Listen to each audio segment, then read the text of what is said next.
Boa tarde, meus amigos, minhas amigas, tudo bem? Mais uma vez estamos aqui no Pod Churras para fazer uma receita bem gostosa e barata e bater um papo com o Pedro, Dr. Pedro Centeio. Nós vamos falar um pouquinho hoje sobre os problemas que a pandemia trouxe aí de doenças psicossomáticas no pessoal. O Pedro, ele fica ali no primeiro atendimento, atendendo as pessoas que chegam com crise de depressão, crise de síndrome do pânico. E nós vamos bater um papo um pouco, ele vai dar umas dicas também sobre como evitar isso, principalmente em crianças.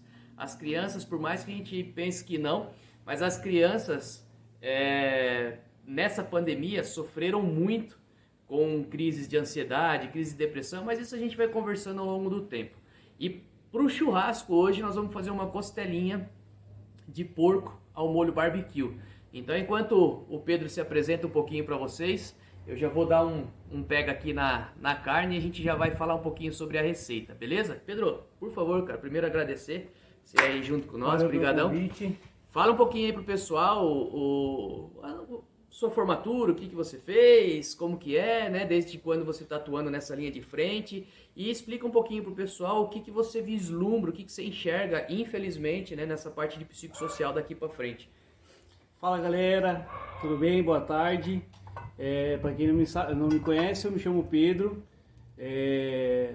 tenho formação inicial como enfermeiro, me formei como enfermeiro em 2009 e logo após aí que eu me formei, comecei a atuar no campo da docência, na área da enfermagem. Me especializei dentro da área da enfermagem em algumas especializações, como terapia intensiva, gestão, e comecei a atuar tanto na área administrativa como assistencial. E aí, depois de um tempo, me aguçou o desejo, né, o sonho que eu sempre tive de ser médico. E em 2013 comecei a me programar, me estruturar mentalmente e financeiramente para cursar medicina.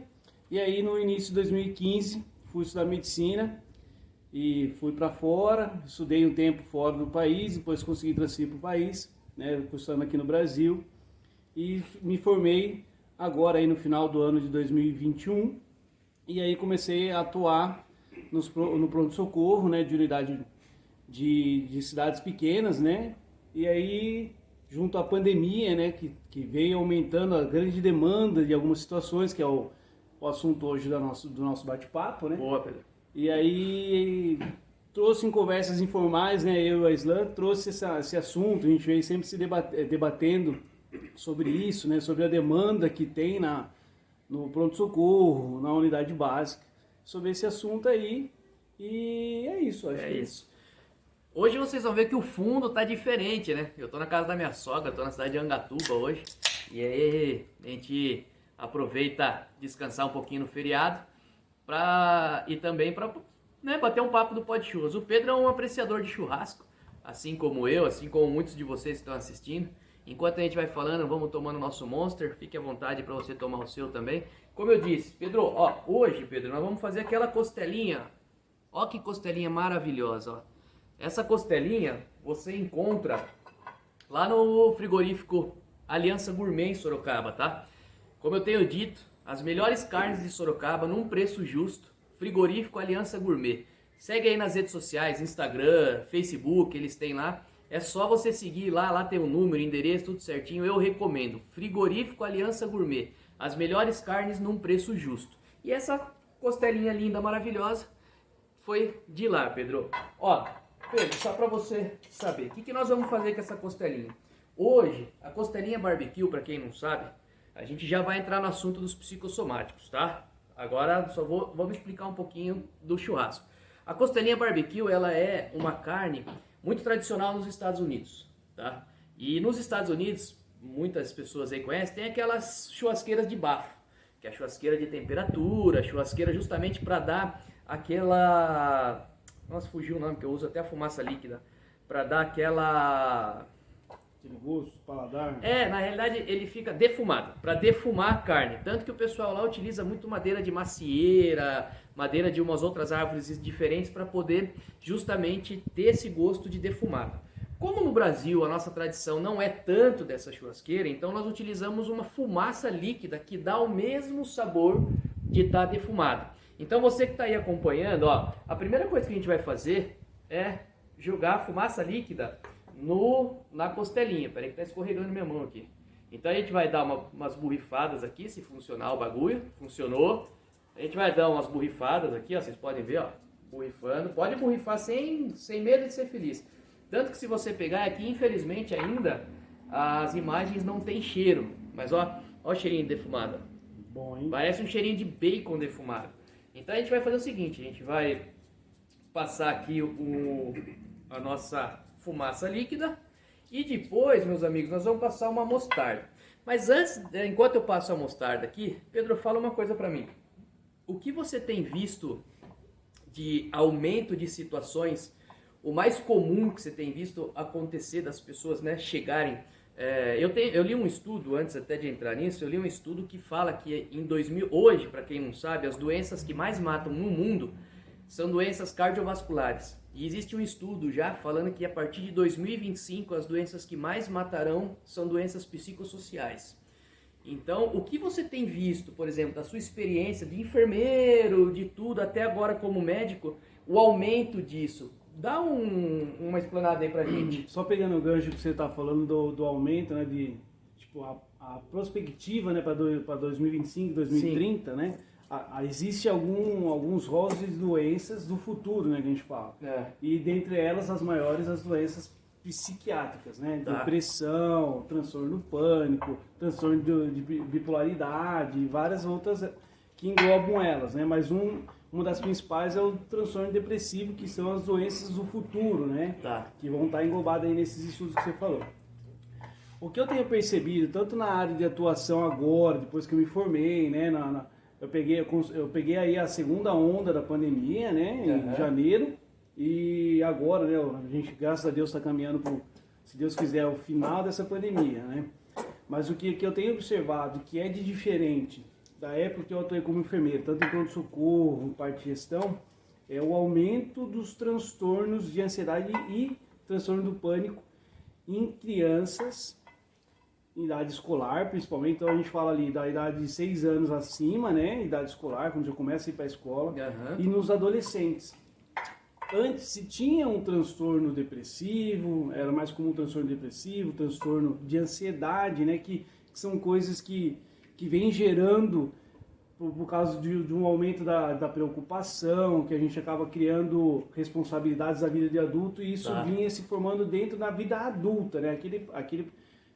Aquela pessoa, aquele indivíduo que tinha compromisso financeiro, pagar aluguel, então ele tinha um transtorno de ansiedade relacionado aos compromissos que ele tinha que cumprir perante a sociedade. Ou seja, não chegava ainda nas crianças. Não, nem nos adolescentes, porque o adolescente até então, né, e a criança não tinha esses compromissos de tipo, ter que pagar o aluguel, cuidar da saúde, ter que trabalhar, ter maior responsabilidade, né?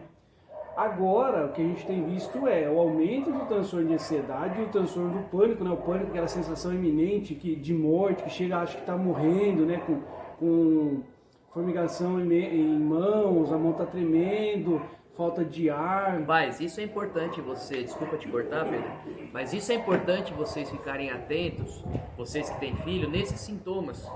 Porque é muito difícil, às vezes, para o adolescente, para a criança, ela falar ou até perceber o que ela está sentindo. Mas esses sintomas já são indícios. São indícios, é isso aí. Então a gente tem visto isso muito mais em adolescentes jovens, ali, aquela faixa de 11, 12, 13, 14 anos, esses transtornos, que antigamente a gente não via. E a gente tem visto transtorno depressivo, falta de sociabilidade das crianças, aquela criança ali, 6, 7, 8, 9, 10 anos ali, que elas têm dificuldade de socializar, fazer amiguinho, só fica isolado. Você acha que isso tem alguma relação com redes sociais, YouTube? Eu acho que a pandemia, ela agravou... Eu só vou lavar a mão. Fica à vontade. A pandemia agravou e acelerou isso. Então, antes da pandemia, né, você tinha, a vida era, você tinha um celular, nós já estávamos na era do celular, sim, das redes sociais. Então, na pandemia, a gente ficou isolado. Então, na primeira onda, a gente se isolou de uma certa forma, se criou um pânico, né? de pegar a doença, né, o coronavírus, e o risco de morrer, que se pegasse ia morrer, então criou esse pânico generalizado. E aí, tudo envolvendo os pais, a família, e essa falta de socialização. Então, assim, a gente passou por isso. Sim. A gente não ia para casa você não ia para casa dos seus pais. Meus pais. E aí, lá dentro da casa dos seus pais, tinha sua sobrinha que era pequena, então ela não tinha socialização com nenhuma criança, é só celular, vidinho no celular. E aí isso acelerou o transtorno depressivo nas crianças, pela falta de socialização. O ser humano ele foi feito para viver em sociedade, né? Sim. Nós não fomos feitos, Deus nos fez para vivermos em sociedade, para vivermos dividindo o nosso espaço. Apesar que às vezes você tem um vizinho chato aí que é ruim de dividir, mas a gente foi feito realmente para dividir espaços, para viver em sociedade. Aí quando você passa a viver isolado, aí minha avó, na verdade minha falecida avó sempre falava uma coisa: mente vazia, oficina do diabo. Isso aí. E aí foi aí que começou então, Dr. Pedro. Começou ainda a acelerar mais o processo de dificuldade de relacionamento interpessoal, e aí piorou também os outros tipos de relacionamento interpessoal, porque aquela família que era pai, mãe, filhos, que se encontravam só no final do dia, tudo, começaram a ficar com a mente vazia, oficina do diabo, dentro de uma casa trancado, com preocupação de como que vai pagar a conta do aluguel, da água, da luz. E isso começou a aumentar o transtorno de ansiedade imediato no adulto que tinha seus compromissos, começou a não conseguir arcar com isso, atrapalhando tanto o relacionamento amoroso, afetivo dentro de casa, e aí com os filhos, e isso foi alastrando. Eu acho que a pandemia, isso poderia ter chegado lá em 2030. Ia chegar, você acredita que ia chegar um dia ou outro ia chegar? Eu acho que sim, porque a tendência, se você vir observar a linha do tempo, acho que veio acelerando o isolamento. As crianças, essa geração agora, na faixa de 6 a 12 anos... Pessoal, é ao vivo, tá? Então cachorro latino vai ser o mais normal de tudo. Fique tranquilo, tá? O máximo que vai acontecer é o cachorro ficar latino o vídeo inteiro. Então, eu acho que essa faixa etária aí, da idade escolar, a partir dos 6 anos até os 12 anos, elas já são diferentes do que da nossa geração. A nossa geração não, ficava o dia inteiro na rua quando dava, né? Dependendo de onde você morava, você ficava brincando, tinha vários amigos, era brincar de pega-pega, jogar bola, coisa. Hoje essa geração não faz isso, é a geração da tecnologia, só celular. Então eu acho que não ia explodir agora. Eu acho que a pandemia acelerou esse processo, mas eu acho que lá na frente ia explodir. Que já era uma coisa que a gente já tem em vista, que 2025, 2030 ia aumentar os transtornos depressivos, psicossomáticos. Igual você falou, né? Na nossa época, a gente, nessas brincadeiras, né? A gente aprendia a dividir, né? A gente jogava bola, então dividia a bola, a gente ia, sei lá, jogar bolinha de gude, né? Daí deixava o amigo brincar e tal. Hoje as crianças já não têm mais isso, né? São muito individuais. Eu até brinco que muita culpa disso, até falei para quem assistiu o Pod Churras com o Major Fábio, até falei isso pra ele. Eu vejo que também muita culpa é dos pais, porque tem muito pai que tem 2 videogames em casa, porque se quebrar um já dá outro e o filho fica tranquilo, não quer ter trabalho de sair, andar de bicicleta, fazer as coisas. E o pior, porque assim, às vezes é tipo, porque esse pai e essa mãe não tiveram condições quando eram pequenos, e aí eles falam assim, puta, eu vou fazer de tudo que eu não tive para dar o do bom do melhor pro meu filho, mas aí eu não dou o limite. Sim. Aí ela acha que tá dando o melhor, mas não tá dando o melhor. Aí não tá dando o limite. Tipo assim, existem estudos dentro da pediatria falando sobre o tempo máximo de uso de tela. Tela de celular, tela de computador, tela de televisão. Os transtornos visuais vêm aumentando pelo uso excessivo de tela. Eu vi um estudo também que eles falam muito a respeito, né? A nossa, para quem não sabe, a nossa tela de celular, iPad, televisão, ela tem um fundo azul. E esse fundo azul, apesar de você não ver, mas os pixels, né, são de fundo azul, esse fundo azul ele atrapalha na dormir. Sim. Então por isso que nós vemos hoje muitas pessoas com transtorno de sono, melatonina vendendo que nem não sei o que, Zolpidem vendendo que nem não sei o que, porque as pessoas têm muito transtorno. Isso é tudo um ciclo vicioso. Pensa só, vou dar um exemplo aí. Pensa você, pegar você é um pai de família, você tem seus compromissos perante a sua família e perante a sociedade. Estamos falando então, compromisso afetivo na sua casa, né? Como pai, transmitir a moral, a ética, e os valores para sua família, mas também você tem a parte perante a sociedade e ao seu trabalho. Sim. Quando alguma coisa está desequilibrada, vai afetar em outra. Vamos pensar, tipo, você está com um problema no trabalho. Dificilmente isso não vai escoar dentro da sua casa. Se não escoar dentro da sua casa, vai escoar dentro do seu sono. Daí você deita na cama, você não dorme, você fica com aquele negócio remoendo, e você fica com aquilo brigando, fazendo essa engenhoca, tentando, puta, amanhã eu tenho que fazer tal coisa, isso aqui. Você está sofrendo do futuro. A ansiedade, ela é boa num certo ponto. Quando a gente não consegue lidar com o ponto da ansiedade, a gente está sofrendo de um transtorno. Tá. Eu não durmo, eu não consigo resolver os meus problemas que eu tenho, me programar, isso vai virando uma bola de neve. Eu não durmo, fico irritado, eu não resolvo meu problema, eu não durmo, fico irritado, em casa, não sei o quê. Aí eu começo a sofrer antes de acontecer. Eu até brinco com meus pacientes que eu falo assim, só morre na véspera, um animal só morre na véspera. Só o peruzinho. Só o peru que morre. A gente, graças a Deus, não morre na véspera. A gente só vai morrer o dia que tiver que morrer. Se fosse Deus, o cara lá de cima falar, puta, hoje chegou o seu dia, infelizmente peguei de fazer. Mas aí eu até falo isso, não adianta você sofrer na véspera. E isso eu tenho encontrado muito bom de socorro. Por quê? O cara chega lá pra mim, não, porque eu acho que eu tô com Covid, aí minha mãe é idosa, ela tá cheia de problema, não posso passar pra ela, não sei. Ele já chega sofrendo. Às vezes é uma simples gripe, e aí a pessoa já tá com o transtorno ali exacerbado, e ele acha que ele vai matar alguém, né? Não, então, isso acelerou, então é o que eu falo, é um ciclo vicioso. Então a gente tem que tentar intervir de alguma forma para quebrar o ciclo, para uma roda não virar na outra. Aí o que o cara faz? Ele fala assim, não, eu não estou conseguindo dormir, vou pro remédio. Mas aí entra a questão do celular e das telas. E a higiene do sono? Então assim, se organizar na higiene do sono para poder dormir. Ah, a cabeça vai ficar funcionando? Vai. Mas vamos diminuir o uso do celular na cama. A televisão dentro do quarto ligada. Então isso tudo tem em literatura. Não estou falando aleatório. Existe essa organização. E isso vem interferindo mais nas crianças porque ela tem o acesso fácil. Antigamente, a chupeta da era 21, no século 21 agora é o celular. Não é mais a chupeta. Antigamente, né, eu tenho 43 anos, você tem 30 e poucos anos também. Antigamente cada casa tinha uma televisão. Então todo mundo sentava quando queria assistir televisão, todo mundo assistia normalmente o que o pai queria, né? Porque o pai mandava, todo mundo assistia. E outra, não tinha controle. Não tinha controle. O controle sempre era o mais novo. Vai lá e troca de canal. Sempre era o mais novo. E eu sou o mais novo da família, eu. Sempre era, vai lá, troca de canal.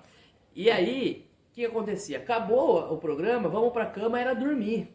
Hoje não, hoje todos os quartos praticamente têm televisão. Aí você vai com o celular, você vai com um monte de coisa lá que você acaba não desligando, né, das coisas. E existe uma estatística, eu gosto muito de estudar isso, né? Para quem não sabe, eu trabalho com medicamento, então eu sou obrigado a estudar muitas doenças, muitas coisas. Existe uma estatística a respeito de suicídio, né? Nós temos visto a quantidade de suicídio aumentar assim vertiginosamente, ou tentativa de suicídio, né? Porque contabiliza os dois. E para quem não sabe, e é importante esse dado, o Brasil já é o 6º país do mundo em números de suicídio ou tentativa de suicídio. Enquanto eu vou mostrar aqui só para vocês saberem, besuntei tudo de mostarda, tá? Sem dó, sem medo nem piedade. Enquanto eu vou jogar o dry rub aqui para temperar, pra gente embalar, dá uma explicada pro pessoal, doutor, a respeito de como a família em si conseguir ver alguns sinais das pessoas que podem estar pensando nisso. Porque assim, é óbvio, não é a sua especialidade diária de tratar essas pessoas, mas é a sua especialidade diária de receber essas pessoas. Então quando você fala com um pai que o filho tentou se suicidar, o pai fala, eu estava vendo ele muito trancado no quarto, muito isso, muito aquilo. Dá um toque para as pessoas enquanto eu vou jogar, temperar aqui o dry rub. E só para vocês saberem, esse dry rub que eu vou usar é um dry rub que eu preparei, tá? É a receita do Aislanzão. E aí eu vou deixar na descrição do vídeo para você fazer o seu em casa também, tá? Fica à vontade. Doutor, fica à vontade, explica aí pro pessoal. Essa questão da parte de sintomas que a gente consegue identificar é um pouco difícil, porque ela esse transtorno, né? Quando a gente fala um transtorno, é um conjunto de sinais e sintomas, né? Que vem ali várias coisas, né? São vários sinais, né? Não tem uma receitinha de bolo. Tá. Mas assim, é o perfil, né? Principalmente nos jovens mais novos agora, né? Criança ali na fase da pré-adolescência, adolescência. Mais isolado, dificuldade de sociabilidade, não tem amigo, ou quando tem é um ou outro, fica muito tempo trancado no quarto, fica irritado quando você entra no quarto sem avisar. Né? Não conversa com o pai e com a mãe. Tá muito sozinho o tempo muito todo? Isolado, sempre sozinho. Tá. Tem a questão da insônia. Hoje, a juventude hoje mexe muito no celular, que é o que a gente está falando. Então vai dormir 2, 3 horas da manhã, aí acorda 2, 3 horas da tarde, você entendeu? E às vezes falta na escola por causa disso. Começa a interferir no cotidiano dessa pessoa, né? Entendi. Vamos puxando ainda o gatilho para jovem, para adolescente. Apresenta aqueles sintomas de estresse, irritabilidade, muito fácil. Tá. A questão da insônia, não conversa, né? Sempre isolado. Às vezes pode ter que tenha, né, o ataque de pânico, né? Às vezes aquela sensação de mão fria, trêmula, falta de ar, coração palpitando, aí sensação iminente de morte. Ele evoluiu para transtorno do pânico naquele momento. Tá. Né? Então eu estou falando num contexto geral, mas aí dentro disso dá o transtorno depressivo, o transtorno de ansiedade, né? Uma hora ou outra vai puxando para cada lado. Tá. Você falou muito da questão da tentativa de suicídio, né? Sim. Eu trabalho numa cidade pequena, Guapiara, uma cidade muito querida, tenho um relacionamento muito bom lá com o pessoal, uma cidade que a população é muito acolhedora, e só que lá a gente também é uma cidade de 20 e 22 mil habitantes, uma cidade que tem, graças a Deus, graças à administração lá, o prefeito. Alô, prefeitão Matheus. Opa, abraço pro prefeito Matheus aí de Guapiara. A toda a família dele, a Cassinha, o Juca, o Murilão, meu amigo. E lá, uma cidade pequena, a gente consegue ver de uma proporção mais palpável do que Sorocaba, que é uma cidade gigantesca, né, em comparação. Acaba chegando tudo para você. Sim, porque a Sorocaba não, a fluidez, né, de atendimento são vários pontos. Então ali chega tudo para mim, no pronto-socorro, porque é o único pronto-socorro da cidade. Então assim, lá a gente já teve várias tentativas de suicídio esse ano, nós estamos falando de 6 meses. 6 meses. Em jovens e adultos. A gente já teve um suicídio de uma adolescente na cidade, que infelizmente veio a se concretizar, mas a gente, vários episódios. Eu atendo, assim, praticamente toda semana, crise de ansiedade, crise de transtorno do pânico, e mais a faixa ali, dos 12 anos... Isso que eu ia te perguntar, qual a faixa etária normalmente que você tem recebido na maior quantidade? A faixa etária dos 12 anos ao adulto jovem, dos 30 anos, do transtorno do pânico, né? O transtorno de ansiedade a gente tem tanto na criança, no adulto, mas o pânico mesmo, que é aquela sensação que ele tem iminente de acho que vai morrer e coisa, mais essa faixa etária, dos 12 aos 30. E dentro dos transtornos ali psicossomáticos, a gente tem a tentativa de suicídio, aquela automutilação, que daí é associado ao transtorno depressivo. Que é a pessoa que se corta. Isso, corta o pulso, e aí a mãe e o pai não vê. Por quê? A criança está sempre com o quê? Com blusa. É uma criança que fica fechada, isolada, e sempre de blusa, manga comprida. Sempre no quarto, sempre no quarto, escondido. Então, assim, vários episódios de se cortar. E assim, e isso a gente tem que ficar de olho, porque a tendência disso é aumentar. Porque o pai e a mãe, infelizmente, têm mais compromissos a cercar, trabalham fora o dia inteiro. Isso que eu ia falar, antigamente, né, e não estou fazendo nenhum juízo disso, mas antigamente a mãe ficava em casa, né?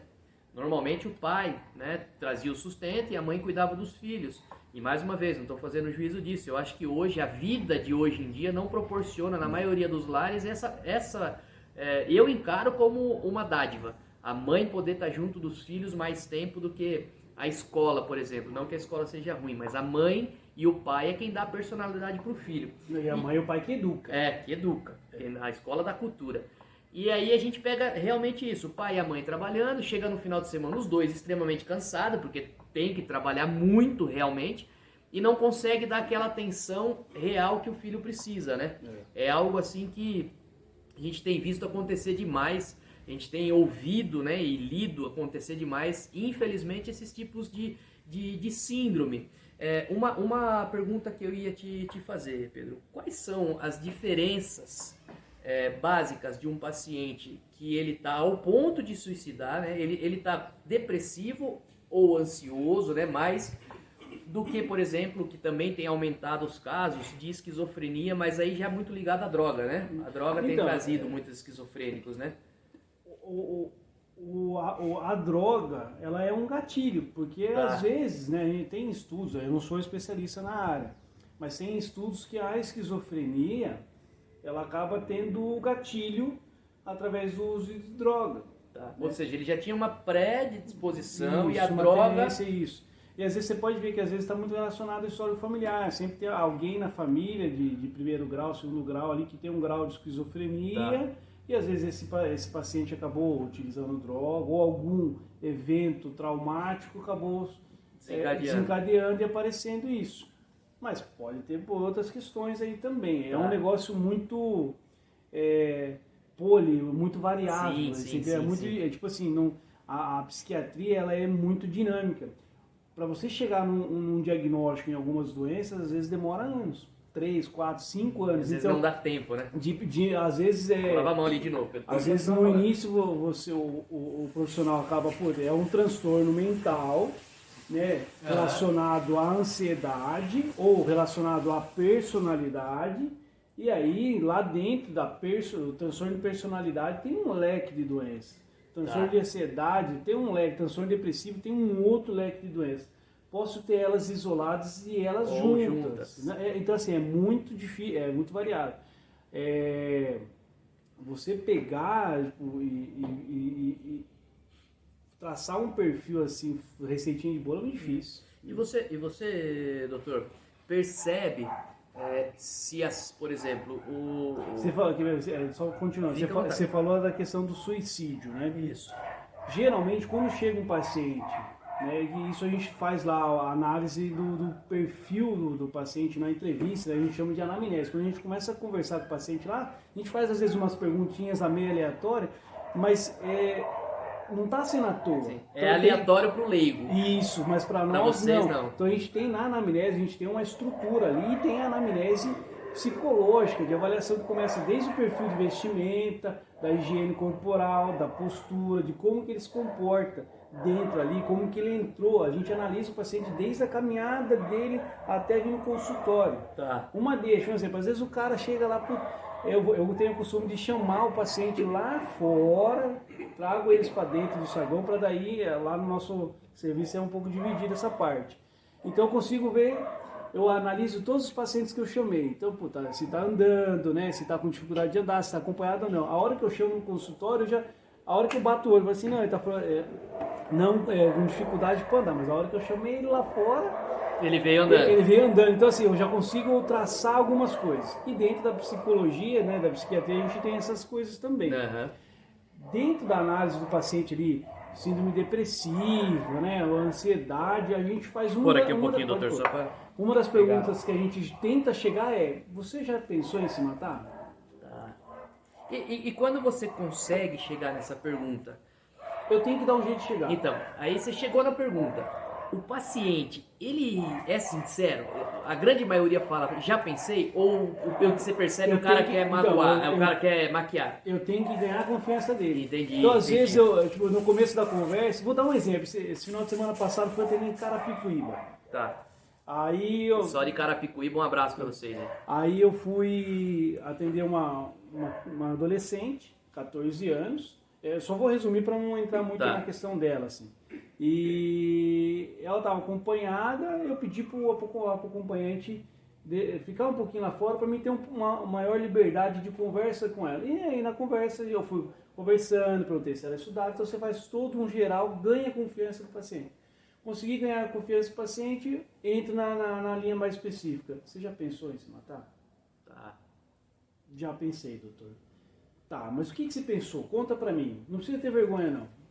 Ah, eu pensei porque assim, eu tava tão triste que eu queria sumir. Mas você queria sumir por quê? Ah, você tava com um problema dentro de casa? Ah, eu briguei com fulano, com ciclano, e aí eu acho que eles não gostam de mim. Então assim, você vai pincelando. Aí eu faço outra pergunta. Mas você planeja como? O que você pensou? Aí ela vai me estruturar toda a conversa dela e eu tenho que ver se ela tem um planejamento arquitetado. Se ela já tem, se ela só tem a vontade ou se ela já realmente pensa naquilo firmemente, que ela já planejou como ela vai fazer. E se ela planeja. Tá. Porque quando eu tenho um paciente que tem vontade e tem planejamento, eu tenho que ter um cuidado, porque o risco desse paciente fazer é muito grande. Entendi. Aí ele está numa emergência psiquiátrica. Ele pode sair dali e se matar. Se ele já tem arquitetado, vamos supor que ele tem arquitetado que ele vai se jogar de um viaduto. Sim. Ele pode sair dali e já se jogar do viaduto. Então assim, às vezes a gente, para quem não entende, às vezes a gente demora na consulta lá com o paciente.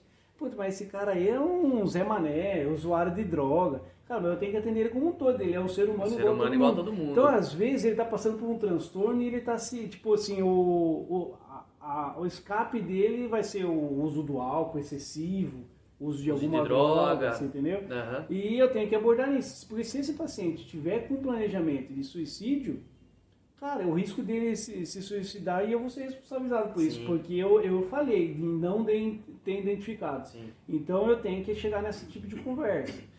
Fácil? Não é, porque ainda mais dentro de um pronto-socorro. Porque o pronto-socorro a gente tem uma demanda muito grande, só que a gente tem que começar a traçar essas linhas de identificação mais rápida e tentar abordar de uma certa forma.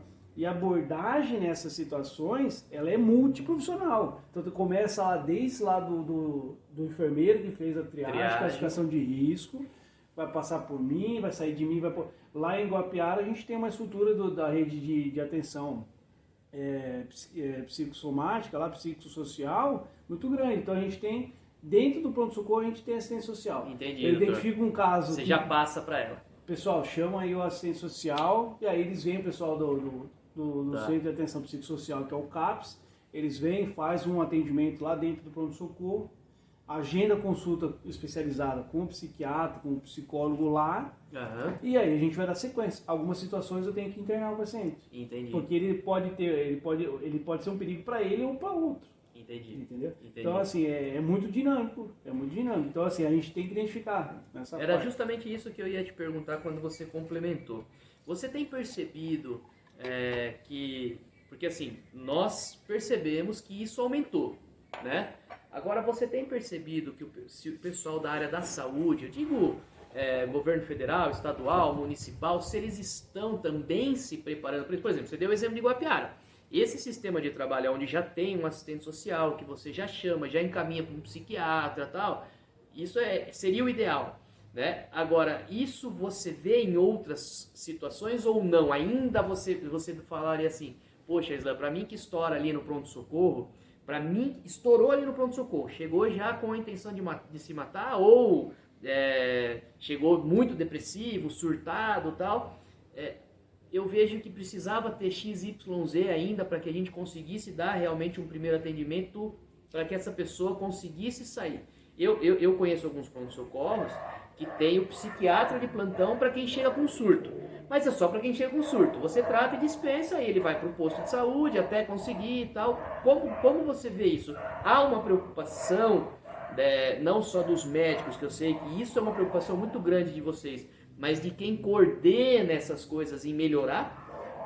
Eu acho que assim... Só antes de você responder, pessoal, besuntei com o Dry Hub e agora eu vou enrolar no papel alumínio, no mínimo 4 voltas, tá? Porque daí vai pro fogo alto para não queimar. 2 horas lá assando, né? Embrulhado. Eu já coloquei uma antes, porque não ia dar tempo, óbvio, em 2 horas de ficar pronto. Depois, na hora que estiver pronto, a gente vai abrir. Mas besuntado de Dry Hub, que a receita vai estar aí. E no mínimo 4 voltas no papel alumínio. Desculpa, doutor, pode continuar, por favor. Eu acho que assim, a pandemia acabou, o foco acabou indo só para a questão do coronavírus, da iminência de agravamento dessa doença, né, do SARS-CoV, e acabou deixando um pouquinho de lado mesmo a parte psicológica. Tá? Alguns lugares, né, grandes centros, tinham, né, o atendimento lá com psicólogos, psiquiátricos para dar um apoio emocional. Mas só que aí o mundo inverteu. A gente está com a pandemia continua numa menor gravidade, a demanda de atendimento continua, porém surgiu e agudizou, aflorou as doenças que a gente está conversando. Entendi. E aí eu acho que não teve um preparo nessa situação. Falei assim, puta, agora vamos dar uma estruturação nesse lado. Entendi. Mas uma coisa que atrapalha muito é uma coisa que a gente chama de atestadite. Atestadite. Você entendeu? Então assim, no pronto-socorro tem muita demanda de várias coisas, e aí vem a questão do atestado, da simulação de doenças e coisas. E uma das principais simulações é o transtorno depressivo, é o transtorno de ansiedade. Ou seja, você não consegue ali, em alguns casos, identificar se é migué, né, o famoso migué, ou se realmente... Às vezes a gente consegue identificar, mas às vezes não. Só que dentro do pronto-socorro não dá pra gente conseguir atender todo mundo dessa qualidade. É um pronto-socorro, né? É o pronto-socorro. Então assim, eu acho que tinha que ter uma maior campanha desse tipo de informação. Um exemplo, um paciente que tem esse tipo de situação que a gente está conversando, ele teria que ir num centro especializado. Sim. Aonde? O Centro de Atenção Psicossocial, o CAPS. Toda cidade tem, né? Tem. Tem cidades que tem CAPS 1, CAPS 2, CAPS 3, aí cada um tem uma especificidade de atendimento. Tem o CAPS que é voltado para atendimento de álcool e droga, tem o CAPS que é voltado exclusivamente para transtornos psiquiátricos, e tem o CAPS que atende todo mundo junto. Isso depende do porte da cidade, enfim. Tem a estrutura, eu acho que precisa se modernizar essa estrutura e que mais? Dar uma maior, dar um corpo maior. Trazer um atendimento psiquiátrico por mais vezes, mais dias, ou às vezes mais de um profissional. O psicólogo também, às vezes mais de um profissional. Entendeu? Então, às vezes, só uma equipe não está dando conta. Entendi. Só um psiquiatra, só um psicólogo, só um enfermeiro, só um assistente social não está dando conta. Então, às vezes, eu acho que falta nessa pandemia essa reestruturação para atender essas demandas tipo assim, elas inflaram muito rápido. Isso, com o tempo, a gente sabia que ia ter um aumento pela demanda populacional. Daria para você ir degrau a degrau se não tivesse tido a pandemia, né? Isso, e agora não, a gente teve isso, subiu. Então a gente não esperava que isso ia ter tão rápido em crianças, né? E a gente está tendo em crianças, está tendo adolescentes. Isso, e adulto jovem. Então a gente está no maior. Então eu acho que não se programaram para isso. Eu acho que teria que ter uma atenção um pouco mais nessa. Porque assim, até eu acho que está começando. O Ministério da Saúde fez um estudo agora, recente, aí, final do ano passado, está para ser publicado total, ele é por etapas, sobre os transtornos psiquiátricos. E tipo um autoteste, né? Então por e-mail, ou era uma plataforma lá e você entrava e você ia respondendo. Então tem perfil socioeconômico, perfil educacional, e aí depois tinha as perguntas específicas. O que ele identificou? Era um estudo de 17 mil pessoas. Caramba, um estudo gigantesco, 17 mil tem pessoas. Corpo, né? Tem corpo, ele é prospectivo, ele está indo para frente. Então ele identificou o quê? Que dentro dessa situação, 20, 30% tinha demanda, já tinham sintomas de depressivo, transtornos psicológicos e ansiedade. Isso pós-pandemia, eles conseguiram identificar que... Só um minutinho. Júnior, faça pra mim, você não vira um pouquinho sua lâmpada, porque o seu irmão tá ficando escuro aqui, né? Nós estamos com um backstage aqui agora. Hoje a gente tem uma pessoa, um staff. Não, fica à vontade, desculpa. Ó, antes de você continuar, só para eu pôr na churrasqueira, depois de embalado, nós vamos colocar sempre com o osso para baixo. Não precisa ficar virando. Então você vai deixar 2 horas com o osso para baixo. ok? E daqui a pouco eu vou abrir aqui, eu já coloquei lá. Desculpa, doutor, pode continuar. Então, de 20% a 30% tinham algum transtorno antes da pandemia. Então, a cada 10 pessoas, 3 tinham algum tipo de transtorno. Tá. E agora se viu que na pandemia, de 6 a 8 pessoas a cada 10 Obrigado, Júnior. tiveram ou têm algum transtorno de ansiedade, um transtorno depressivo ou um transtorno do pânico. Então, assim, os transtornos mais do que dobraram durante a pandemia. E a gente não tinha uma estruturação para isso. Você não consegue dobrar uma estrutura da noite pro dia, né? Não, ainda mais a gente fala que a tripartite, né? Federal, estadual e municipal. Então, assim, é tudo uma cadeia, processo de organização para acontecer. Para acontecer de montar um hospital, vamos pensar, um posto de saúde, isso vai demorar 1 ano, 2 anos, porque a gente tem que envolver todas as esferas. É muito difícil. E aí você conseguir profissional para tudo isso, né? Porque nós não estamos falando só do psiquiatra, né? No caso, a especialidade médica da psiquiatria. Nós estamos falando do psicólogo que precisa também fazer um trabalho, né? Nós estamos falando do assistente social que precisa visitar a família. Nós estamos falando de um técnico de enfermagem, nós estamos falando do enfermeiro, nós estamos falando assim de uma gama de pessoas que infelizmente a gente não consegue dobrar essa estrutura da noite para o dia, né? Mas ó, tudo interligado, é que às vezes quem não faz parte desse tipo de serviço não acaba não vendo. Mas isso começa lá do posto de saúde. Tá. Aquele profissional que menos é valorizado e é o que de maior importância dentro da estrutura da atenção primária. O que eu falo? Lá fora, lá no postinho de saúde, o agente comunitário de saúde, que ele visita as casas. Tá. Então, ele vai lá, sabe que na casa do Paulo, lá na rua João das Quantas, mora o Paulo, a esposa e o filho. O Paulo tem tal problema de saúde e eu fui visitar lá, ele estava triste, não queria conversar, só está trancado, a esposa falou para mim que ele não está muito bem da cabeça e tal. Ele não é um profissional especializado, mas ele é treinado. Para identificar alterações. Então, assim, se esse profissional consegue ser bem recebido e é procurado, ele vai chegar, a esposa do seu Paulo falou para o agente comunitário que o seu Paulo está tendo umas alucinações, está vendo uns negócios diferentes, falando coisa com coisa.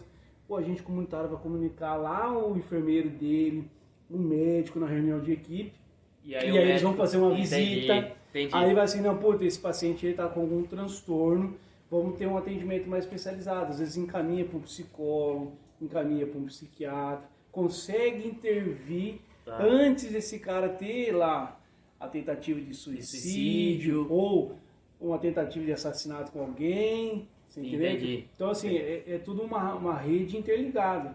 A valorização, eu acho que da prevenção, a identificação precoce das coisas que precisa melhorar no Brasil. Entendi. Na realidade, assim, né, existem alguns ditados dos velhos, né, minha falecida avó tinha muito ditado, eu falo, que é a realidade, né, melhor prevenir do que remediar. Mas a gente tem visto, né, a gente tem visto um esforço grande em melhorias, né? Principalmente talvez em cidade pequena é mais nítido isso, né? É mais nítido. E a gente tem acompanhado, né, que o pessoal está se esforçando muito. Mas a gente entende que 2 anos de, né, um inferno no mundo, né, essa pandemia, dificilmente vão ser tratados em 2 anos, né? A gente sabe que as consequências disso são muito grandes. E fora aquelas doenças que realmente o Covid, né, deixou, né? Porque a gente está tendo muitos casos de demência, por exemplo, apesar de não ser ligado muito com depressão, esquilo, mas é uma doença psicossocial, né? Tem, né? Então o Covid é uma doença que tudo pode, eu falo, né? Que o Covid pode deixar a gente com alteração de memória? Pode. O Covid pode deixar você com alteração visual? Pode, né? Tem que se investigar, mas ele pode. Ele pode deixar você com perda do paladar para sempre? Pode, porque ainda a gente está em 2 anos e meio, indo para 3, né? Então, assim, cada dia se sabe mais, cada dia se investiga mais. Então, assim, alteração de memória a gente já viu que está ficando. Muito forte. Alteração de memória. Transtorno depressivo associado, transtorno de ansiedade associado, está ficando. Alteração do libido, da estrutura corporal de força, tá ficando. A gente está vendo, tá deixando muita comorbidade. Entendi. Aí tanto que agora vem se estudando o quê? A síndrome pós-Covid. Síndrome, conjunto de sinais e sintomas, né? Então, tá se deixando muitas alterações estruturais, metabólicas, mentais do Covid. Entendi. E isso é uma coisa que só daqui 10 anos a gente vai saber com real. Porque agora começa a acumular todos os estudos, né? Um estudo lá da Austrália, linka com um estudo aqui do Brasil, que linka, e aí você consegue ver o que é que vai deixar de consequência, né? Mas aqui, né, voltando ao nosso papo de problema psicossocial, você acredita, doutor, que existem maneiras de minimizar isso? Hoje, se você tem uma filha pequenininha, ainda não, graças a Deus, ainda não passa por isso. Mas aquela pessoa que está nos assistindo aí hoje, que tem um filho de 15, 16, 20 anos, o que o doutor sugeria para que essa família fizesse para dar uma minimizada, né, nos riscos? Porque às vezes você não está percebendo, mas existe o risco. Sim. Então, o que o doutor acha que seria interessante essa família começar a praticar? Primeiro de tudo, posso dar a minha opinião? A minha opinião, a primeira coisa, voltar a ser família, né? Voltar a ser família. Uma das coisas que eu ia falar, porque assim, seja família, né? O pai e a mãe são os melhores amigos do filho. Sim. É difícil o filho entender que o pai e a mãe é o melhor amigo. Só vai entender na hora que tiver mais velho, né? Mais maduro, a gente experiência. Passou por isso. A gente passou por isso. Então assim, eu me coloco nessa posição agora porque eu sou pai. Você já tem aí a Júlia, né, com 15 anos. Então assim, a gente tem que criar mecanismos de ter maior entrosamento com os filhos. A primeira parte é essa. Porque se a gente consegue ter um entrosamento, um diálogo com os filhos mais aberto, estruturado, o pai sempre transmitindo conhecimento, responsabilidade e confiança, né, expondo para o filho, você pode confiar em mim, Vai ser isso que vai proibir? Não. Vai ser isso que vai evitar? Não, mas isso... Vai minimizar. Tá. E vai favorecer você identificar no seu filho que ele está tendo alguns problemas. Entendi. Então assim, se você sabe que a personalidade dele sempre foi ser mais quietinho, ficar mais quietinho assistindo televisão, é a personalidade dele. Bom, desde pequeno ele foi assim, ele não virou uma chave da noite pro dia, desde pequeno ele foi assim. Agora sim, é uma criança que é espoleta, sempre teve muita interação social, e aí de um tempo pra cá começou a ter, não quer conversar dentro de casa, só fica mais trancado, né, tá mais irritado, mais agressivo, então você teve uma alteração ali do basal. Ah, mas é porque ele teve isso, é sinal que ele tem algum transtorno? Não. Mas é um sinal de alerta para você. Entendi. Ah, o seu filho que só fica trancado, só quer mexer no celular, videogame, não sei o quê, isso é um problema? Não. Mas acenda o alerta. Entendi. Interaja, faça parte mais da vida do teu filho. Tá. Ah, mas a vida do meu filho é só jogar videogame. Tenta fazer parte de alguma maneira. Assim, a vida do filho é só jogar videogame. Perdão, doutor. A vida do filho engasguei com saliva. Deixa eu tomar um golinho do meu Monster pra ver se eu desengasgo. Pera aí. Vou tomar aqui também, hein? Ah, desengasguei. O filho só joga videogame. Faça parte da vida do seu filho por um período. Se ele joga videogame o dia inteiro, joga uma horinha com ele. E o outro tempo você convida ele daí pra fazer uma atividade sua. Andar de bicicleta. O exercício físico, isso é comprovado. O exercício físico, não estou falando que tem que sair correndo. Algum tipo de exercício físico, ele diminui algumas doenças futuramente, né? Então, diminui o risco de acontecer, ou se acontecer com uma menor gravidade, controla algumas comorbidades, melhora os transtornos de ansiedade, de insônia por produção de dopamina, endorfina. Então a gente começa a produzir alguns hormônios do prazer. É bom ter staff. Porque, olha lá, já pôs uma luzinha de frente, entendeu? Staff é staff, filho. O pó de chuvas tá melhorando aqui agora. Desculpa, doutor. Então a gente consegue diminuir isso. Então, o exercício é recomendado. O paciente que tem transtorno de ansiedade, transtorno depressivo, ele tem déficit de alguns hormônios do prazer. Então, quando você pratica algum exercício físico, vai produzir esses hormônios, vai melhorar a sensação de bem-estar. Então, o exercício físico aí vira um círculo virtuoso, né? Não um círculo vicioso. Um círculo virtuoso. Isso aí. Porque vai trazer de volta a saúde para aquela pessoa, vai melhorar. E fora a interação. Isso, porque ajuda. Você vai fazer com o teu filho, você vai se interagir mais com o seu filho, ele vai olhar você de uma outra maneira. Tá. Ele começa a te identificar, puta, meu pai é legal, achei que ele não era legal. Sim. Quer dizer, aquele pé atrás que o filho teria com o pai e com a mãe, já começa a dar um passo para frente, né? Porque aí o filho já vai sentir a liberdade de falar sobre drogas, sobre sexo, sobre alguns tabus que infelizmente, né? Eu, graças a Deus, não tive isso em casa. Aqui um beijo pro meu pai, pra minha mãe, o Lúcio e Sueli, que sempre nos tratam, assim, eu e minha irmã fomos tratados aberto. Tudo que a gente tinha de dificuldade para conversar foram com os meus pais, não foram na rua, não foi na rua.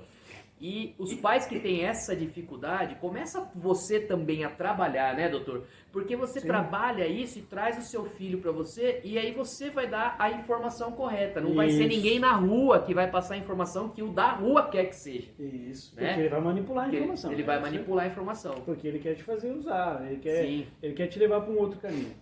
A pessoa que vai te levar para o melhor caminho vai ser a pessoa que mais te ama. Sim, pai e mãe. Isso. Pai e mãe.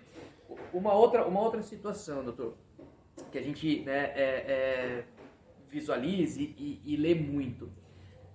Você acha que essa geração Covid, vamos pôr assim, essa geração mais nova, por exemplo, minha filha Júlia tem 15 anos agora, então quando começou o Covid ela tinha de 12 para 13. Você acha que essa geração é uma geração que vai ficar, entre aspas, sequelada? Sequelada que eu digo assim, vai ter um déficit, infelizmente, né, dependendo do país, o Brasil foi um desses, vai ter um déficit de estudo mesmo, porque ficou muito tempo... Isso é comprovado. Déficit de aprendizado, o Brasil já tem estudos aí falando que se tal, regrediu em torno de 20 a 30 anos de aprendizado. Tá. E você acredita que essa geração, ela pode vir a crescer com algum transtorno psicológico ou psiquiátrico? A maioria você acredita que vai? Não, gente, é o estudo que eu falei para você, que estava falando, o Ministério da Saúde já vem se identificando que mais do que dobrou os transtornos. E qual que é o perfil? Crianças jovens, né, da idade escolar, adolescente e adulto jovem. Então, escolar de 6 anos, adolescente e adulto jovem até os 30. Tá. Principalmente mulher. Tá. Principalmente, tem alguma... Não, ainda não conseguiu traçar esse perfil. Entendi. de por que mais mulher. Isso pode ser muita coisa. Pode ser porque só mulher quis responder o estudo. Porque não foi um estudo de, tipo assim, voluntário. Você entendeu? Não foi um estudo bem, tipo, 50-50. 50% homem, 50% mulher. Não foi esse estudo. Foi um estudo que a pessoa ia lá e respondia. Entendi. Então, pode ser que só mulher respondeu. Tá. Então, dentro desse estudo, a maioria eram mulheres da faixa de 6 anos aos 30 anos. Tá. Então, quase dobrou os transtornos. Pessoas que não tinham começaram a ter. Então, assim, hoje, na pandemia, a cada 10 pessoas, 8 tem algum transtorno. Entendi. Tá. Então, pelo estudo. Tá. Um estudo de 17 mil pessoas. Sim. No Brasil. Eu me pego até como exemplo. Eu sou uma pessoa muito desencanada quanto a isso, porque não estou minimizando a doença, tá? Você que perdeu um ente querido, óbvio. Mas assim, eu sempre enxerguei essa doença, doutor, como mais uma que veio para matar. Porque, gripe mata, diarreia mata, tudo mata. Então eu fui um pouco desencanado quanto a isso. Tanto que eu não parei de trabalhar, eu trabalhei, continuei trabalhando normal. Porém, mesmo eu sendo desencanado, eu tive uma preocupação com os meus pais. Eu tive uma preocupação com os meus sogros, porque todos eles têm alguma comorbidade. Então assim, isso realmente acredito que vai ficar. Porque qualquer doença que vier agora, eu não vivi isso, né? Mas pelo que a gente lê, igual na gripe espanhola, que matou muito mais gente. Mas qualquer coisinha que vinha, você já fica preocupado porque você acha, não precisa muito. A varíola do macaco. As pessoas já estão ficando desesperadas, tem lugares já obrigando a isso, aquilo, outro, com medo que se torne uma nova Covid, assim, né? Uma coisa... Vai explicando, doutor, que eu vou pegar a nossa costelinha ali. Uma coisa boa que ficou do Covid, que foi a única coisa boa, né? Da pandemia, foi que a gente começou a ter um maior cuidado com a higiene pessoal. Sim. Isso é fato. Então, você lava muito... Eu dou risada, sabe por quê, doutor? Porque eu lembro, quando eu era criança, talvez o doutor, não, que é bem mais jovem do que eu, mas talvez você não lembre. Mas eu dou risada porque eu brinco que se todo mundo tivesse escutado o ratinho da TV Cultura que falava lava uma mão, lava a outra... Então, ninguém ia ter passado pelo Covid, né, doutor? Então a gente tem um controle muito maior com essa questão da higiene. Então isso é uma coisa que veio para ficar. Né? Em alguns lugares, alguns ambientes de trabalho, vai ser o uso de máscara o resto da vida. Eu acho que dentro da área da saúde, acho que a gente nunca mais vai tirar a máscara. Não. Eu acho que assim, porque é uma coisa que, sempre... Não é só o Covid. Sim. É a influenza, Sim. a tuberculose e outras doenças ali que a gente sempre estava exposto e não tinha essa proteção. O profissional de saúde dentro de uma unidade hospitalar, ele só se protegia com máscara quando se era identificado um paciente que estava com aquela doença ou suspeita. Entendi. Fora isso, não se protegia, né? Com parte de máscara, né? É uma coisa que ficou. Porém, o pânico de se pegar as doenças ficou. Então, assim, criança de 2, 3 anos com pânico, passando álcool de 10 em 10 minutos. Toque. Transtorno obsessivo compulsivo. Então, vai aumentar. Nessa geração pré-escolar, que daí antes dos 6 anos, 6 anos na idade escolar para frente ali, até os 12 anos, eu acho que essa faixa vai ter um transtorno maior de toque, vai ter alguns outros, porque algumas manias a mais. Eu acho que vai ter. Entendi. Os transtornos em pânico, porque o pânico que foi gerado de se pegar a doença e morrer... E morrer foi muito grande, né? Teve muita gente que morreu. Graças a Deus a gente está acabando. A primeira onda, né, que saiu, a gente começou a sair dela, voltou a segunda onda, foi uma fase muito difícil. Graças a Deus, agora eu até brinco com meus pacientes. Graças a Deus hoje a gente está passando por uma gripe. Graças a Deus. A famosa gripinha, né, que todo mundo falou no começo, que talvez seria, né?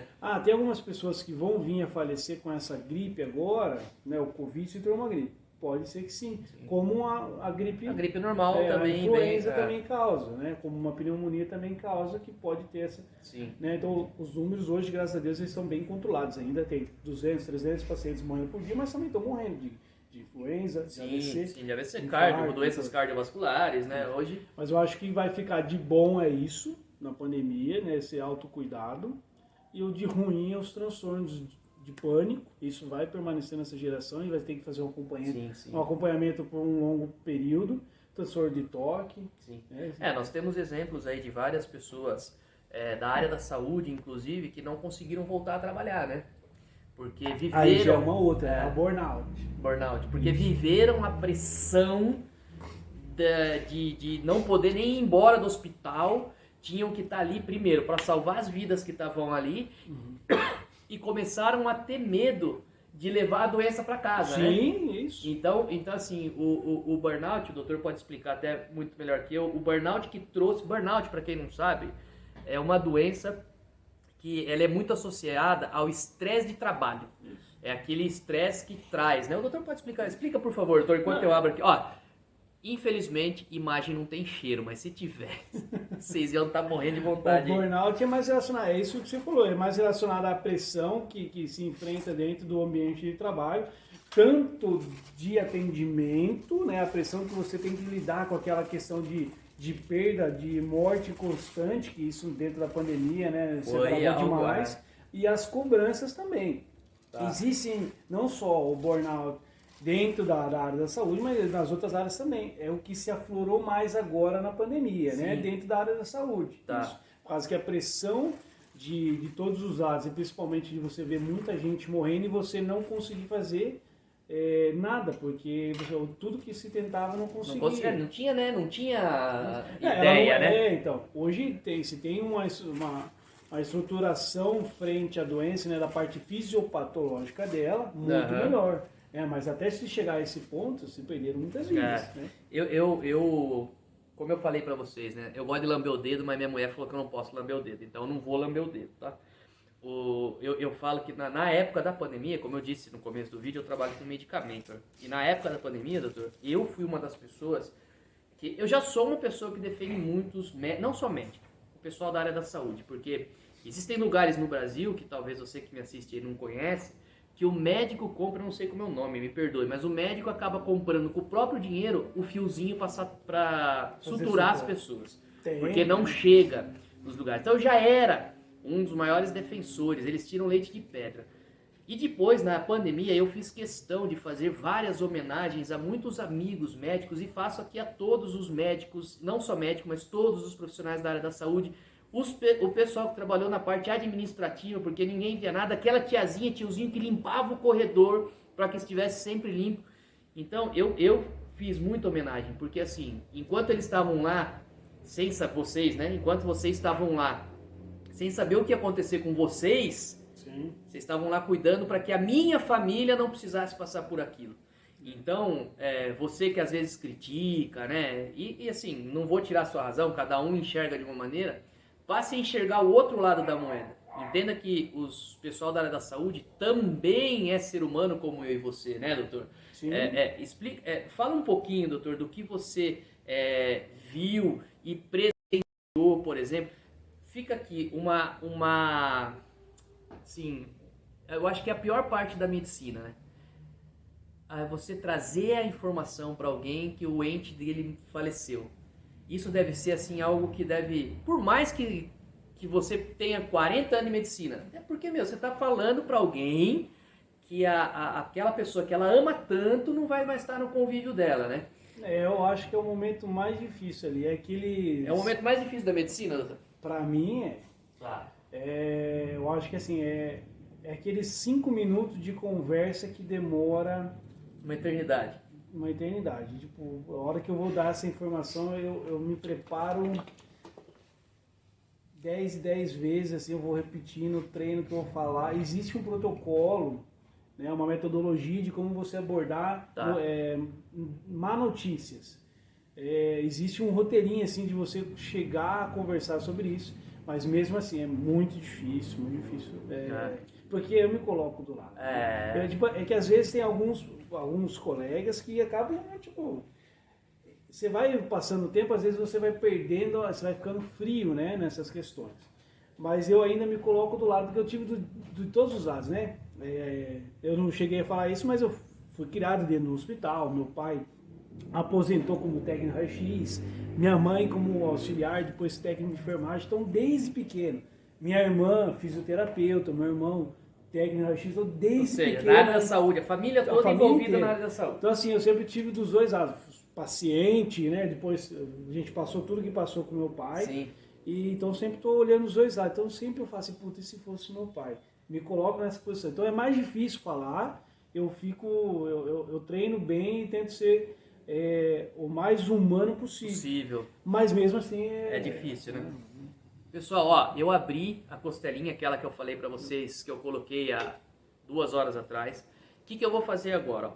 Doutor, barbecue. O barbecue não fui eu que fiz, eu não fiz barbecue, eu comprei um da minha preferência. Eu gosto da Heimer, você usa o que você quiser. O que nós vamos fazer agora? Lambuzar de barbecue a parte de cima.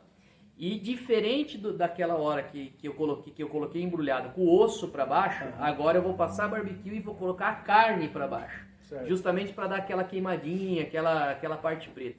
Então eu vou lamecar aqui. Mas aí você coloca com alumínio ou sem alumínio? Sem alumínio agora. Agora a gente tira do alumínio, só para finalizar. Na realidade é só para finalizar e para dar aquele sabor do barbecue, né? Porque a gente acaba não utilizando dentro do papel alumínio. Porque se você colocar dentro do papel alumínio, ele não vai dar aquela textura, aquele pretinho que fica na carne, né? Aquele sabor bem gostoso. Doutor, ó, antes, só para... Daqui a pouco a gente já vai estar terminando, tem mais uns 20 minutinhos aí. Eu vou colocar ali, é o tempo de ficar ali, a gente experimentar e se despedir do pessoal. Mas antes de qualquer coisa, antes da gente falar sobre degustar e você falar o que você achou aquele staff. Staff é staff, né? De lá pra cá também. Staff é staff. Obrigado. Me fala uma coisa, doutor, pra gente partir para um finalmente daqui a pouquinho. O que você enxerga para daqui para frente? os lugares, nós já falamos sobre isso, você falou que precisa dar uma melhorada, mas quais são a adaptação de trabalho de vocês que estão ali no primeiro atendimento, num pronto-socorro? Qual é a adaptação que você imagina de uma prefeitura para poder viver isso que nós estamos falando que nós vamos viver, que são aquilo que a gente vai colher da pandemia, as pessoas com síndrome do pânico, com isso e aquilo outro. Burnout hoje acho que é um dos, né? Se você parar para pensar, tipo, em relação ao burnout, a maioria das empresas de grande porte, multinacional, já faz um trabalho, já né? faz um trabalho sobre isso, né? Em cima, né, dos seus profissionais, né? Sim. Então faz uma medida preventiva, né? Acompanhamento psicológico, né? Fazendo as terapias laborais, né? Enfim, a integração, aquelas terapias... Ih, não podia lamber o dedo. E eu acho que para a prefeitura, eu acho que é disseminar informação. Tá. Eu acho que dentro para a gente pensar daquela faixa etária de maior risco nesse momento, né? A idade escolar, disseminar informação dentro de escola, tá, junto à Secretaria de Educação, trazer, eu sempre falei, eu trabalhei em 2013, 14, trabalhei na Secretaria Municipal Secretaria de Saúde de Registro. Tá. E lá a gente sempre tinha muita conversa sobre isso, sabe? E uma das coisas que eu acho que tinha que ter é uma matéria dentro da educação que fala assim, uma matéria sobre saúde. Tá. Eu acho que tinha que ter uma educação em saúde. Antigamente se falava, estava dentro da biologia, e depois foi mudando toda a malha curricular. Eu acho que isso é uma coisa que tem que evoluir para a educação em saúde lá. Desde a quinta série eu acho que seria legal, trazendo todos os tipos de orientação. Então desde os cuidados de higiene pessoal, de algumas doenças. Desde o ratinho lava uma mão, lava outra. Isso, mas cara. Você acha que aquele ratinho foi feito, aquele desenho, aquela... situação é à toa? Não é. Era para introduzir uma orientação nas crianças. Então eu acho que uma coisa que tinha que se mudar estrutural é inserção dentro do ensino básico de uma matéria de educação e saúde. Fazer uma malha de ensino ali voltada para a orientação básica. Cara, nos Estados Unidos tem a parte de atendimento ao suporte básico de vida, começa desde a infância. Entendi. Nos Estados Unidos. No Brasil, a criança não sabe fazer um curativo. Então, assim, quando lá na formação, na parte da medicina, a gente fazia trabalhos orientativos dentro de escola. Bacana. Isso seria importante ter, né? Não, mas tem que ter. Isso tem, mas não tem com uma maior intensidade, porque o leque é muito grande e foge muito, é muito grande para pouca mão. Entendi. Então o braço fica curto para agarrar todo mundo. Então, assim, precisa de um maior investimento. Então começa na cadeia lá em cima, federal, estadual, municipal. Estruturar e inserir isso dentro da educação. Tá. A gente pega lá dentro da educação, transmissão de informação. Um apoio psicológico dentro das escolas. Ter identificação de parte de um psicólogo nas escolas. Eu acho que algumas cidades têm isso, já tem, mas eu acho que tem que melhorar mais. Nós vemos muito essa estrutura em escolas particulares, né? Não, isso, mas aí foge da realidade da maioria dos brasileiros, né? Sim. E nem é justo. Porque se a gente for falar de justiça, tanto que a gente paga de imposto, tinha que ter escola com tudo isso aí que nós estamos falando e de graça, né? Isso. Mas isso não é o assunto de agora. Desculpa, doutor. Então, eu acho que assim, vou estruturar o ensino, porque se a gente estrutura essa geração que está na escola com uma educação em saúde, então a educação em saúde vai me gerar daqui 10, 20 anos um menor custo do que? De algumas doenças. Então vai diminuir doenças cardiovasculares. Entendi. Se diminuir doenças cardiovasculares, me sobra mais dinheiro do pronto-socorro, tudo, eu consigo remanejar isso para outro. Então se eu intervenho agora para me gerar benefícios daqui 10, 20, 30 anos. Entendi. Isso na escola. De uma maneira, isso longitudinal. Imediato seria disseminação de informações mais rápidas. Tá. Palestras em empresas.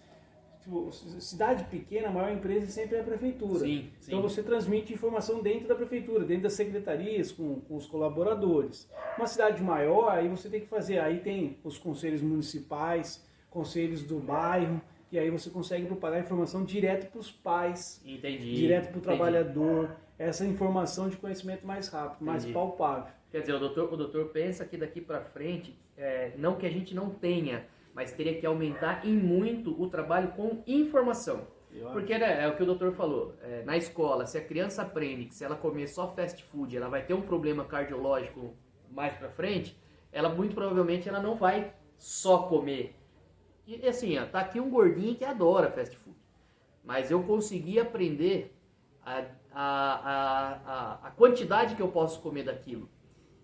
Só que isso não é uma educação que veio de criança. Sim. Então, o que o doutor falou se dentro da escola passar a ensinar que o alface e o tomate é muito melhor do que o hambúrguer, mas que a criança não possa comer um hambúrguer, mas numa quantidade menor, a ponta, que é onde o doutor atua, vai dar uma minimizada, uma enxugada e vai sobrar dinheiro para investir em outras coisas. Sim. Bacana, bacana.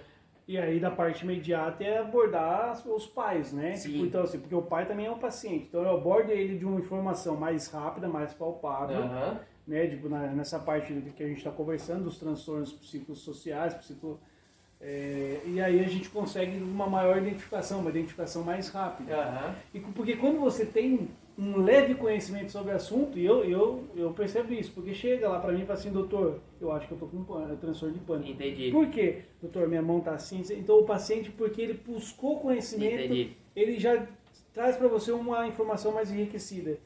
Daí, às vezes, o Google, ele ajuda, mas ele atrapalha também. O pai dos burros. Né? Porque às vezes o paciente tá com uma pintinha lá, já pinta na mão, aí aparece todos os tipos de câncer possível. Então assim, mas a informação leva também uma busca de ajuda mais rápida. Tá. Então se ele tem uma informação adequada, nesse contexto, vamos dar um exemplo. Esse paciente ele teve informação de que ele achava que era um transtorno de pânico, ele teve ali uma noção, só faltou qual noção? O atendimento para ele, da melhor forma, teria que ser aonde? Aonde ele vai buscar esse atendimento? Isso, onde ele vai buscar. É o que a campanha que o SAMU faz, de não passar trote. Tipo assim, eu tô com uma dor de cabeça, ligar pro SAMU, é só uma dor de cabeça, uma tosse, ligar pro SAMU, você tá evitando que quando tem um acidente, uma urgência, alguém consiga falar lá. Ou que essa viatura não seja realocada para um paciente que não tinha uma urgência. Tá. É mais ou menos a mesma coisa. Então, é a transmissão de conhecimento para fluidificar aonde cada um tem que ser atendido da melhor forma possível. Entendi. Porque às vezes chega lá no pronto-socorro, eu identifico que um exemplo, uma insônia que precisa ser investigado, qual tipo de transtorno esse paciente tem, por que ele está causando insônia, ele precisa de um atendimento mais especializado. É no pronto-socorro que ele tem que ir? Não. Não é. Às vezes eu recebo, 3 horas da manhã, o paciente, tô com insônia, não consigo dormir. Entendi. Você entendeu? Ele não sabe qual é o caminho que ele tem que traçar. Ele acha que o pronto-socorro é o que vai resolver o problema dele naquela hora. Pode até que às vezes resolva naquela hora, mas não vai resolver o problema. Você vai tratar o sintoma, né? E não o problema dele. Problema, entendi. Então assim, eu acho que a base do conhecimento adequado, o conhecimento tem que ser adequado e direcionado. Precisa ser melhorado. Eu acho que a gente consegue, de uma forma mais rápida, intervir em algumas situações e de outras formas longitudinal, ao tempo, prospectivo. Entendi, bacana. Doutor, bate-papo muito legal. Vou cortar aqui essa costelinha. Eu quero que você experimente e fale pra mim o que você achou. Se tiver ruim, você fala que tá bom pra turma acreditar que tá bom, tá? Ó, eu não sei se tá bom. O que eu sei é que o osso tá caindo, ó. Ó o osso caindo. Por favor, doutor, experimente. Vê se tá bom. E me fala o que você acha de uma costelinha com barbecue. Ah, meu Deus do céu, hein? Olha, isso tá desfazendo, hein, galera? Tá soltando aí do Você osso. quer mais um pouquinho de barbecue aí? Não, vamos Dá um bolinho. Ó, lambi o dedo de novo, minha mulher vai ficar brava. Doutor, ó, um papo sensacional. Acredito que ficou bom? Tá boa? Top. Aí, faz Parabéns. em casa. Obrigado. Faz em casa, que é muito simples, é barato de fazer, muito fácil, só tem que ter um pouquinho de paciência, que como eu falei, 2 horinhas a 2 horas e meia no fogo, tá? Ela ali no papel alumínio. Então, faça barato. É igual eu sempre escrevo nos meus posts. Fácil, barato e delicioso de comer. Fácil de fazer, barato e delicioso de comer. Então, muito simples para você fazer. Doutor, muito obrigado pela parceria aí, muito obrigado, foi muito esclarecedor. Tenho certeza que muitas pessoas vão realmente começar a se atentar um pouquinho mais, porque às vezes você mesmo está passando por uma situação que você não entende o porquê você está passando por aquilo, e por essa conversa que nós tivemos, talvez dê um norte para as pessoas buscarem realmente ajuda. E uma coisa que eu pego para mim, tá? Eu era uma pessoa muito preconceituosa com psiquiatra, porque fala, pô, psiquiatra é coisa de louco, né? Todo mundo acho que pensa isso. Estigma que tem, né? Então, um recado para você, a psiquiatria não é coisa para louco. A psiquiatria é para deixar nós vivermos uma vida saudável. Então, e a terapia com o psicólogo, né? Terapia com o psicólogo é importante. Doutor, deixa um último recado aí, a câmera é sua, se você quiser mandar um beijo, um abraço, para quem você quiser, fique à vontade. Se quiser deixar mais alguma dica aí, fique à vontade, porque eu vou dar uma beliscada nesse pedacinho aqui, que o cheiro tá demais da conta. Primeiro, quero agradecer você pelo convite. Muito eu que agradeço, doutor. Vamos combinar mais vezes, falar com vocês aí mais vezes. E vou deixar aqui agradecimento aqui para quem está assistindo. Se tiver alguma dúvida, manda no direct aí. Quiser me adicionar no Instagram aí, Dr. Pedro Centeio. Isso, doutor, passa aí, faz uma propaganda sua aí. E se quiser me chama lá, a gente troca uma ideia. Se precisar de alguma consulta, alguma coisa, a gente está aí à disposição. Mandar um abraço para Guapiara, a cidade que me acolheu, que toda a família que tem lá me acolheu. A Secretaria de Saúde, a Jordânia. Um abraço para Guapiara. Pessoal lá do hospital, o pessoal da atenção básica, que eu trabalho junto com eles lá. Meus colegas lá dentro do hospital. Ao prefeito. E a você e toda a família aí. Obrigado, Deus abençoe. Manda um abraço pra esposa e pra filha, pô. Pô, pra esposa e pra filha. Ju, você manda um abraço pra todo mundo e não manda pra mulher, se em casa se apanha. Ju, amor, te amo. Nossa filha Maria tá linda. Doutor, deixa eu limpar minha mão. Eu preciso pegar na sua mão pra gente se despedir. Doutor Pedro, obrigado, viu? Obrigado, Deus abençoe. E vamos fazer uma próxima mesmo. Um abraço. Staff, por favor, pode apertar o pare ali pra mim, por favor?